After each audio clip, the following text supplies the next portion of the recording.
જય હિન્દ।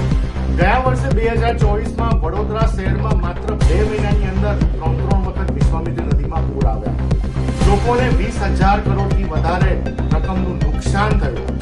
આ માનવ સર્જિત પૂરના કારણે 12 જેટલા વ્યક્તિઓના પણ મૃત્યુ થયા હતા। હજુ તો વડોદરા વાસીઓ આ આર્થિક નુકસાનમાંથી બહાર નીકળવાની કોશિશ કરી રહ્યા હોય, વડોદરા વાસીઓને એમના થયેલા નુકસાનનું સંપૂર્ણ વળતર પણ ના મળ્યું હોય, એવા સમયે જ્યારે વરસાદની શરૂઆત થતી હોય, પાણી ભરાવાના શરૂ થતા હોય, ત્યારે દરેક વડોદરા વાસીઓમાં એક સવાલ ઉભો થાય છે કે શું ફરી વખત વિશ્વામિત્રી નદીમાં પૂર આવશે કે કેમ? અને લોકશાહીની ચોથો સ્તંભ ગણાતા એવા મીડિયાએ આ જ સવાલ આજે વડોદરા શહેરના પ્રથમ નાગરિક માનનીય મેયર શ્રી તુલસીબેન સોનીને પૂછ્યો અને એમને મૌન ધારણ કર્યું। પત્રકારોના સવાલનો જવાબ ના આપી શક્યા, પત્રકારોનું અપમાન કરવાની કોશિશ કરી, લોકશાહીનું અપમાન કરવાની કોશિશ કરી।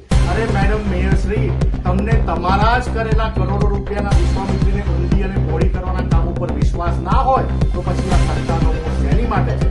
અરે મેડમ મેયર શ્રી, તમે વડોદરાની જનતાને જવાબ ના આપી શકતા હો કે તમારી કરેલી કામગીરીના કારણે વડોદરા ફરી ડૂબશે નહીં, તો પછી રાજીનામું કેમ નથી આપ્યું? ભારતીય રાષ્ટ્રીય કોંગ્રેસ તરફથી વડોદરાના આ મૌન મેયરનું અમે રાજીનામાની માંગ કરીએ છીએ, કારણ કે હજુ પણ સંપૂર્ણપણે નથી વિશ્વામિત્રી નદી ઊંડી થઈ, નથી વિશ્વામિત્રી નદી પહોળી થઈ, નથી વિશ્વામિત્રી નદી ઉપર થયેલા 25 વર્ષના ભારતીય જનતા પાર્ટીના ભ્રષ્ટ શાસનમાં થયેલા દબાણો હજી સુધી પણ દૂર નથી થયા।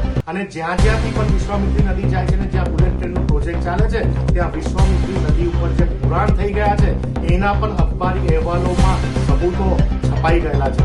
વડોદરાની જનતા જાગે અને વડોદરાના મેયર શ્રી, જો હજી પણ તમારામાં થોડી ઘણી અસ્મિતા બચી હોય તો રાજીનામું